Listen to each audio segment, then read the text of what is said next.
There have always been questions surrounding who we are and what happens to us after death. As far back as 2,500 years ago, a Greek philosopher named Democritus proposed that everything is composed of smaller, indivisible atoms, and argued that the psyche, which is the Greek word for self, was produced by the body, and so died with the body. On the other hand, at the same time in history, other Greek philosophers, Socrates and Plato, argued that the self is separate from the body, and therefore continues after death. Due to this being an era before science, from then on people had to choose between one of these views, simply based on their own personal beliefs. It wasn't until the 20th century, after science and medicine progressed to where people could be brought back from the brink of death, that scientific answers finally emerged. Scientists were baffled when they noticed that survivors of death were consistently reporting perception of separating from their bodies and observing events from above themselves. In many cases, doctors and nurses later verified these claims, and they were astonishing, like the person who said, "I was floating above a person and didn't make the cognitive connection at first. This was my body." By the 1990s, many scientists were intrigued. Were these hallucinations caused by a lack of brain oxygen or other chemicals? Or were they fantasies constructed from people's religious beliefs to comfort them? Others thought that since nobody knows how the self, the psyche, consciousness, and soul comes to be, then maybe the claims of separating were real, although scientifically inexplicable. For years, people proposed different theories without any scientific studies to support them, and when studies were done, they were weak. In one case, some researchers filmed people from behind sitting on a chair, and had them wear virtual reality goggles. So for hours, they could only see what the camera was filming. After they got used to seeing themselves from behind, the researchers attacked the camera with a stick. This obviously startled the subjects, as they thought that they were being attacked. Based on this camera trick, they claimed to have invalidated people's experiences in relation to death, and their perception of separating from the body and watching verified events from above as being illusions. Many scientists found this to be doubtful and insincere, since the two concepts were completely different. Another idea was to hide images close to the ceiling in operating rooms, so that if people claimed to have risen above their body, then they would be able to identify these images.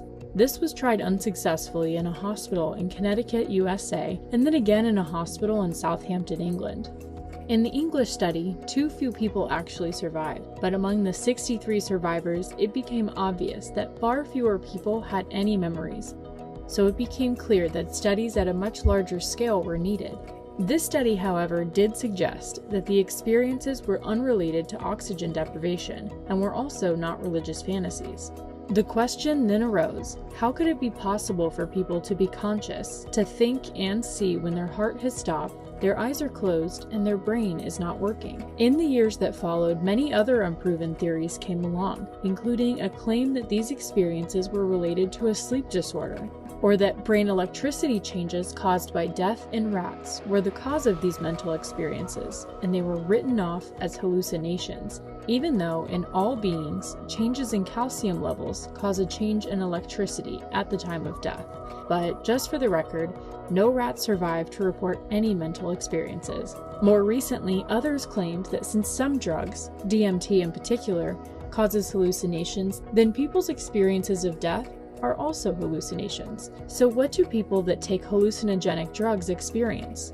Well, seeing all sorts of weird stuff like aliens, spaceships, neon lights, and geometric shapes, as well as turning into animals, which is completely different from the experience of death.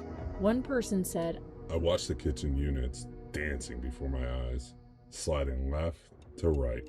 I was turning into a monkey. My hands were monkeys, along with big, hairy arms.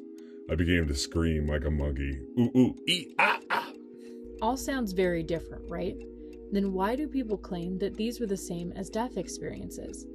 This is because sometimes in the middle of all of those weird drug-induced experiences, people had also used words associated with religion, like a person who said, "I saw paintings of angels," or another who said, "I knew the spiritual realm because the aliens knew it."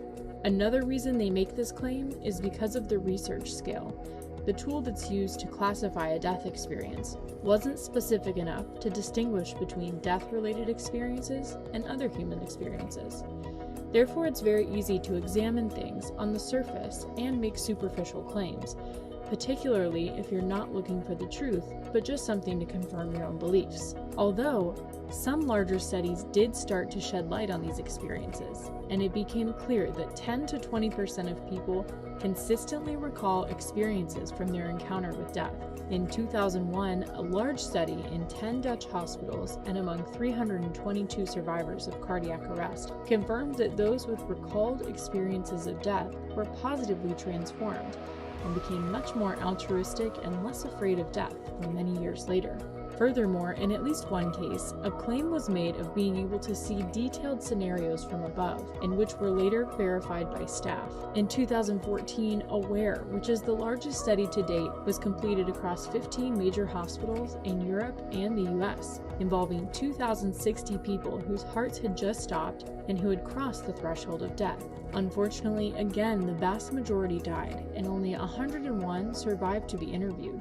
However, the results were intriguing, as they studied for the first time ever that many more people may actually have continued activity in their mind and consciousness and related to death, but later forgot it, and that our self, psyche, or consciousness, the part that makes us who we are, may not become annihilated when we cross beyond the threshold of death. Overall, 40% of survivors felt that they had been conscious and aware at their time of their encounter with death, but could not recall specific details. 10% reported mental recollections, and 2.5% recalled full consciousness and awareness without distress, as well as the ability to see and hear real events from above. Importantly, one such case of consciousness was verified to have taken place at least 3 to 5 minutes into the period after the heart stopped and the brain was not expected to be functioning. Why is this study important? Because for decades, numerous scientists had shown that when the heart stops, the brain shuts down within seconds, and that it could remain shut down even with continued CPR efforts. So consciousness and activity of the mind shouldn't be possible. Yet paradoxically, at the same time, millions of people from all around the world were reporting lucid activity of their mind after their hearts had stopped, and although they had been often dismissed as illusions and hallucinations, now for the first time, a large study had confirmed their claims. Many scientists in the 19th and 20th centuries, like Democritus, believed that the self is produced by the body and brain, therefore dies along with us. But now that science is pushing back the boundaries of death, evidence is emerging that our self, psyche, or consciousness may remain active even after we cross into death. Could Plato and Socrates have been right after all, that our self survives death? The researchers concluded, while it's not possible to absolutely prove the reality or meaning of patients' experiences and claims of awareness, it was impossible to disclaim them either, and more work is needed in this area. Clearly, the recalled experience surrounding death now merits further genuine investigation without prejudice.